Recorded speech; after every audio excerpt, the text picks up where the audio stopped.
Tungabhadra ಡ್ಯಾಂನ gate ಅಳವಡಿಕೆಗೆ ಸಂಬಂಧಪಟ್ಟ ಹಾಗೆ ಮಹತ್ವದ ಮಾಹಿತಿ ಲಭ್ಯ ಆಗಿದೆ. ಸತತ 2 ಗಂಟೆಗಳ ಕಾರ್ಯಾಚರಣೆ ಯಶಸ್ವಿಯಾಗಿದೆ ಅನ್ನುವಂತ ಮಾಹಿತಿ. ಮೊದಲ ಪ್ರಯತ್ನದಲ್ಲಿ ಯಶಸ್ವಿಯಾಗಿದೆ ಕನ್ಹಯ್ಯ ನಾಯ್ಡು ಆ್ಯಂಡ್ ಟೀಮ್. ಗೇಟ್ನ ತುಂಬಿನ 4 ಅಡಿ ಕೆಳಗೆ ಇಳಿಸೋದ್ರಲ್ಲಿ ತಂತ್ರಜ್ಞರು ಸಕ್ಸಸ್ ಆಗಿದ್ದಾರೆ.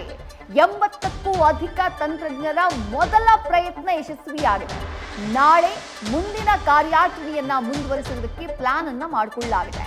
19ನೇ ಗೇಟ್ನ ತೂಬಿಗೆ ಇಳಿಯಲಿದೆ ಮೊದಲ ಸ್ಟಾಪ್ ಲಾಗ್ ಎಲಿಮೆಂಟ್. ನೀರಿನ ಹಂತದವರೆಗೂ ಕೂಡ ಸ್ಟಾಪ್ ಲಾಗ್ನ ಸದ್ಯ ಇಳಿಸುವಂತಹ ಕೆಲಸ ಆಗಿದೆ.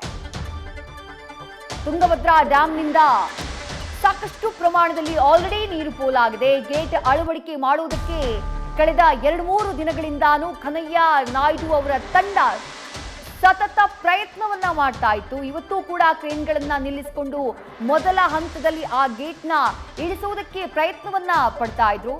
ಈಗ ಮೊದಲ ಹಂತದಲ್ಲಿ ಕನ್ಹಯ್ಯ ನಾಯ್ಡು ಆ್ಯಂಡ್ ಟೀಮ್ ಯಶಸ್ವಿಯಾಗಿದೆ ಅನ್ನುವಂತಹ ಮಾಹಿತಿ ಸಿಗ್ತಾ ಇದೆ. ನ್ಯೂಸ್ ಫಸ್ಟ್ ನಿರ್ಭೀತಿಯಿಂದ ನಿಮ್ಮ ಪರವಾಗಿ.